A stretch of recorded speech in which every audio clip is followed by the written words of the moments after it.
क्या मतलब 1 मिनट लड़की, आज तुम्हारी शादी है और तुम्हें नींद ही पूरी नहीं हो रही। ये कहते हुए परी ने बाजू से पकड़कर फजर को उठाया और कहा, मैं जा रही हूँ और तुम भी अगले 2 मिनट में मुझे नीचे नजर आओ। ये कहकर परी चली गई और फजर भी मुस्कुराते हुए वॉशरूम में घुस गई। पिंक और गोल्डन कलर के खूबसूरत लहंगे में नफासत से मेकअप किए फजर नजर न लग जाने की हद तक हसीन लग रही थी। परी मुस्कुराते हुए गोल्डन कलर के पैरों तक आते नेट के फ्रॉक पर खूबसूरत ज्वेलरी पहने और मेकअप किए कमरे में आई और मुस्कुराकर फजर को देखते हुए बोली, बहुत प्यारी लग रही हो तुम भी। फजर ने मुस्कुराते हुए परी की भी तारीफ की। अच्छा चलो, खाला नीचे बुला रही है, हाल के लिए निकलना है। ये कहकर परी फजर का लहंगा संभालती इसे गाड़ी तक ले गई। फजर स्टेज पर एक तरफ बिठाया गया जबकि दूसरी तरफ जाली का पर्दा लगा था। फजर नजरें झुकाकर बैठी थी जब शाह आकर दूसरी तरफ बैठा। कुछ ही देर बाद मौलवी साहब आए और नुकाब पढ़वाना शुरू कर दिया जबकि फजर इसके जहन में तो इस वक्त सिर्फ यही बात रक्स कर रही थी, अलियान की हार। हाँ, वो हार ही तो गया था। आज फजर ने इसे हराकर अपनी हर तरफ अपनी फतह के पंजे गाड़ दिए थे। कबूल है, हाँ, आज वो अलियान की पहुंच से बहुत बहुत दूर चली गई और वो खाली हाथ रह जाएगा। कबूल है अलियान, आज मैं तुम्हारे बारे में आखिरी दफ़ा सोच रही हूँ। आज के बाद ना मैं तुम्हारे बारे में सोचूंगी और ना ही तुम्हारे साथ गुजरा कोई भी तल्ख लम्हा याद करूंगी। कबूल है, आज मेरी ज़िंदगी से अलियान नाम का चैप्टर हमेशा हमेशा के लिए ख़त्म हो गया। मुस्कुराकर सोचते हुए फजर ने नका के पेपर पर साइन किया। आज वो अलियान को चारों शाने चत करके हवाओं में उड़ रही थी। मौलवी साहब अब दूसरी तरफ नकाब पढ़वाने जा चुके थे और फजर अपनी ही सोचों में गुम थी। इसका इर्तिकाज तब टूटा जब परी ने सिपकारा, फजर तुम्हें। परी बेटा बात सुनो। आबदा बेगम की आवाज़ ने परी को आगे बोलने से रोका। मामा 1 मिनट। आबदा बेगम को कहकर वो फिर से फजर की तरफ मुतवज्जा हुई, लेकिन आबदा बेगम के दोबारा बुलाने पर वो एक नज़र बेबसी से फजर को देखकर स्टेज से नीचे उतर गई। तभी मौलवी साहब दूसरी तरफ से भी नकवा पढ़वा चुके थे। तभी जालीदार पर्दा उतार दिया गया। फजर जो परी को उतरता देख रही थी, सिर्फ मुस्कुराते हुए अपने दाईं तरफ देखा और कुछ पल तो वो पर ना पल के झिपकाए दूसरी तरफ देखती रही जब इसकी मुस्कुराहट अब मधुर हो चुकी थी। कुछ देर तक इसे देखते रहने के बाद आंखें बंद करके खिलखिलाकर मुस्कुराई और दिल ही दिल में खुद से मुखातब हुई, ओ फजर, ऐसी भी क्या फतह की खुशी कि तुम्हें शाह के चेहरे में भी अलियान का चेहरा नजर आ रहा है। खुद से कहते हुए फजर ने आंखें खोलकर फिर से शाह की तरफ मुस्कुराकर देखा, लेकिन मंजर फिर भी ना बदला। तो फजर की मुस्कुराहट फीकी पड़ी और इसने नजरें बार बार झपक कर देखा, लेकिन मंजर था कि बदल के नहीं दे रहा था। फजर को अपना सांस रुकता हुआ महसूस हुआ। धड़कने अपने रफ्तार से बहुत तेज ही से धड़कने लगी। नजरें साकत होगी। फजर को लगा कि वो अभी रो देगी जब अलियान की मदद आवाज़ इसकी समातों से टकराई। अभी नहीं फजर। और इसकी आवाज़ ने तबूक में गोली आखिरी कील ठोंक दी। शक तो था मोहब्बत में नुकसान होगा, यकीन न था कि सारा हमारा होगा। इस नुकसान के बाद फजर के अंदर खामोशी छा चुकी थी। अब अगर कुछ था तो फक्त बेयकीनी से इसका दिमाग मौफ हो चुका था। वो खाली खाली नज़रों से सामने देख रही थी। इसे नहीं पता था कि इसके इर्द गिर्द क्या हो रहा है, कौन इसके पास आ रहा है, इसे क्या कह रहा है। इसे किसी चीज़ का होश नहीं था। होश तो इसे तब आया जब परी ने इसे रुखसती की नवीद सुनाई। इसने बेयकीनी से परी की तरफ देखा, कैसे इसकी जीती हुई बाजी इस पर उल्ट चुकी थी। रुखसती के लिए फजर को चादर ओढ़ी तो वो शख्ता कदमों से चलने लगी और सब के गले लगकर फूट फूट कर रो दी। इसे नहीं पता था कि वो क्यों रो रही है। शायद घर वालों की जुदाई में या अपनी हार पर। घर लाकर सारी रस्मों के बाद सना, जो अलियान की इकलौती बहन थी, और इसे अलियान के कमरे में बेड पर बिठाकर चली गई, जो पूरा का पूरा गुलाब के फूलों से सजा हुआ था।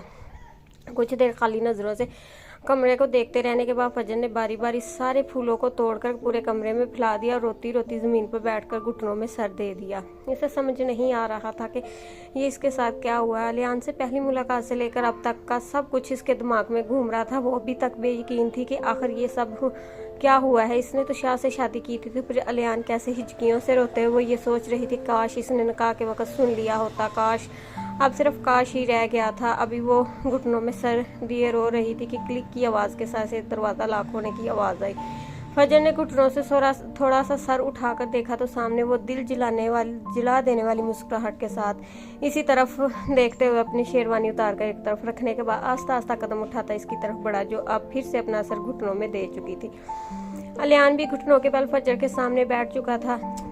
बहुत अफसोस हुआ। हाँ, तुमने तो सोचा था कि तुम मुझे धोखा देकर रफू चक्कर हो जाओगी और मुझे पता भी नहीं चलेगा। हाँ, इतना बेवकूफ़ समझा हुआ था तुमने अलियान शाह को।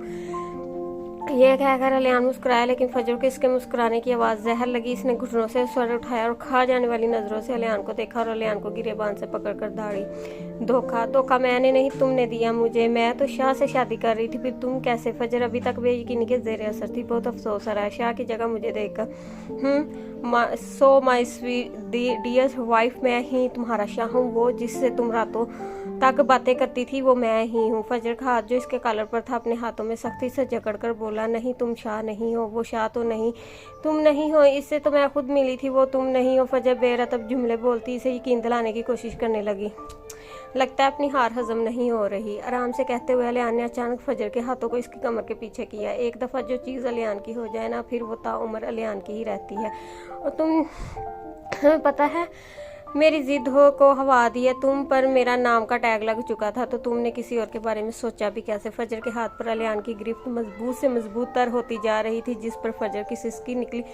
अलियान प्लीज़, मुझे दर्द हो रहा है, बस इतना दर्द बर्दाश्त करने की हिम्मत थी, अभी तो ये शुरुआत है, अभी तो तुम शिद्दतें देखोगी। ये कहते हुए अलियान ने फजर को अपनी बाजुओं में उठाया और हवेली के स्टोर में पहुंचकर इसे ज़मीन पर बिठाया और बाहर से दरवाज़ा बंद कर दिया। और फजर को जब होश आया तो इसने खुद को तरीख कमरे में अकेले पाया।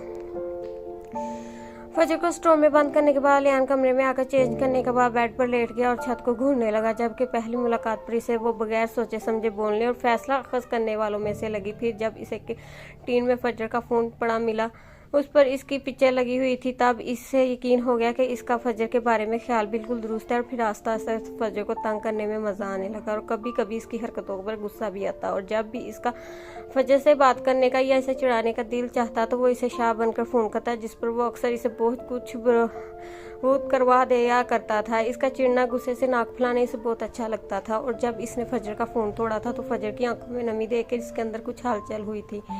पार्टी वाले दिन वो फजर से शाह बनकर बात करके हटा ही था, जब इसे इसका एक दोस्त वहां मिल गया और इससे बात करने के बाद वो अंदर जाने ही वाला था, जब इसे कुछ चुभता हुआ महसूस हुआ और वो होशो हवास से बगाना हो गया। लेकिन इस सब के दौरान फजर का एयरिंग इसकी शर्ट के बटन में फंस गया। वो तो फजर को इतनी दफा देख चुका था कि इसे फजर के एयरिंग की पहचान हो चुकी थी। और तभी इसने फजर को सबक सिखाने का फैसला किया, जिसमें इसकी दिली ख्वाहिश भी शामिल थी। और बस फिर इसे हर चीज़ अपनी मर्जी की चाहिए थी।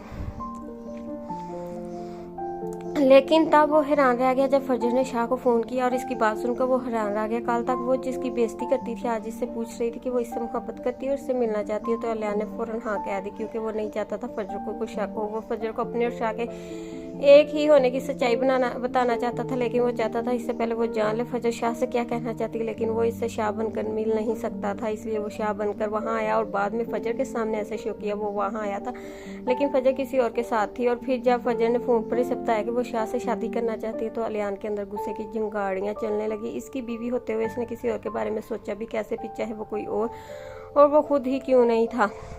इसलिए इसने फैसला किया वो ये शाह वाला नाटक जारी रखेगा और फजर से मिलने का इंतजाम भी कर चुका था। वो मास्क पहनकर फजर से शाह बनकर मिलने आया और इसे अपनी मोहब्बत का यकीन दिलाया। और इसके साथ साथ इसने अलियान बनकर फजर को मिलने का कहा। और जब वो नहीं आई तो वो इसे अपने साथ ले गया। वो जानना चाहता था कि वो इसे शाह के साथ मौजूदगी का क्या जवाब पेश करती है। इसने फजर को वार्न किया कि वो इसे किसी और के साथ नजर ना आए, और वही हुआ जो इसने सोचा था।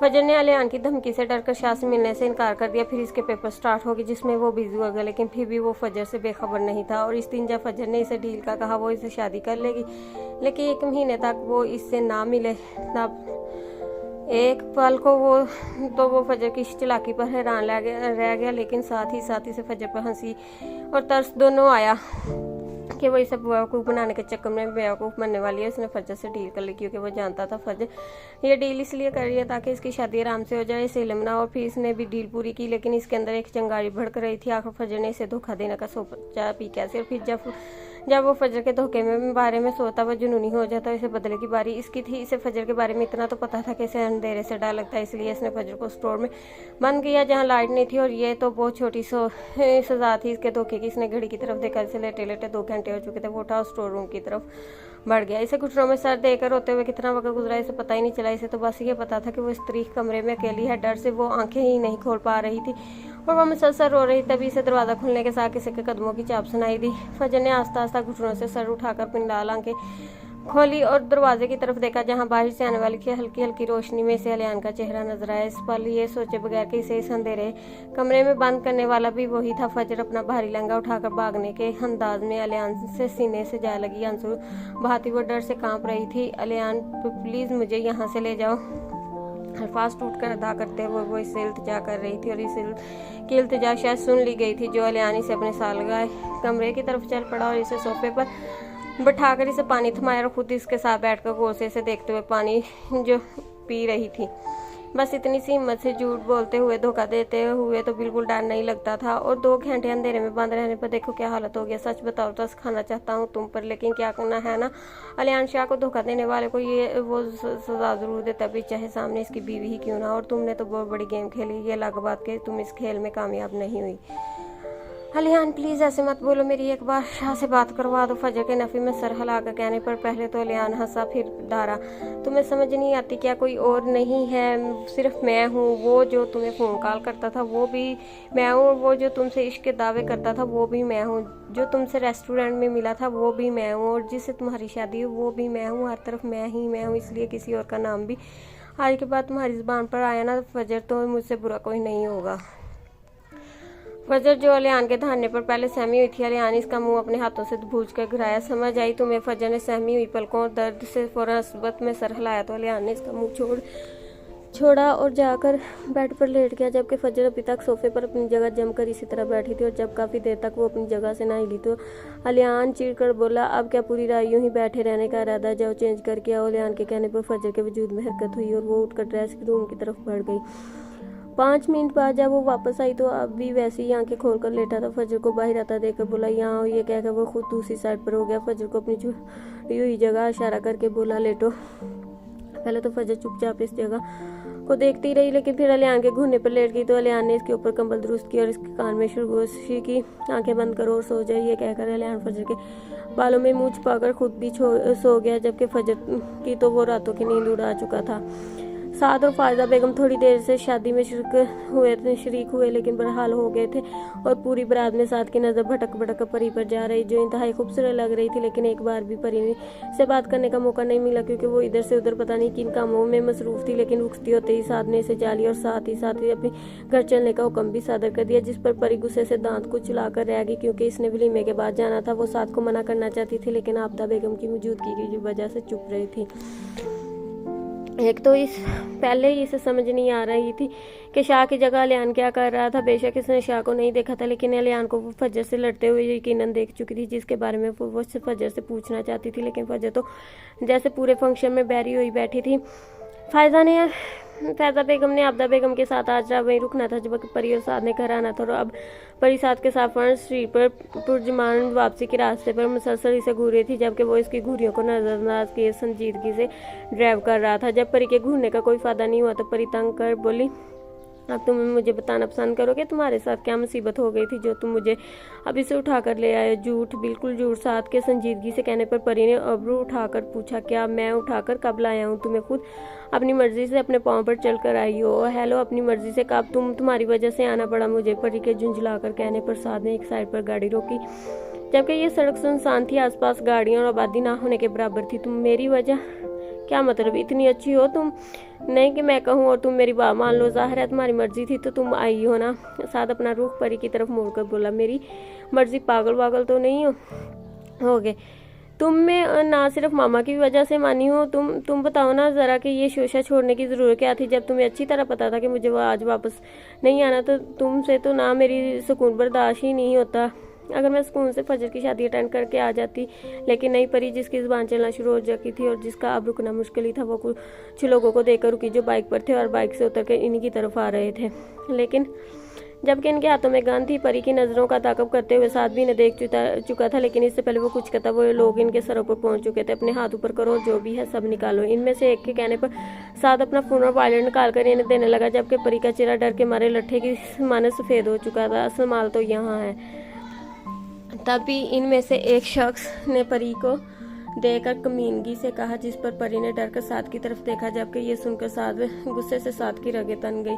जो चाहे मुझसे ले लो और जाओ। गुस्सा जब्त करते हुए साद ने कहा, हम भी यही तो कह रहे हैं और ये हूर परी हमें दो और जाओ। ये कहकर इन सब ने कहका लगाया और सब फिर साद का जबत जवाब दे गया। वो गुस्से में गाड़ी से उतरा और इनमें से एक शख्स जो परी की साइड का दरवाजा खोल चुका था आगे की तरफ बढ़ा और इसका गरेबान पकड़ लिया और इस पर लातों की बरसात कर दी। तभी इसके बाकी साथी भी इसके तरफ बढ़े और परी की गाड़ी से उतरी। तभी फिजा में गोली की आवाज़ गूंजी और फिर परी की चीख।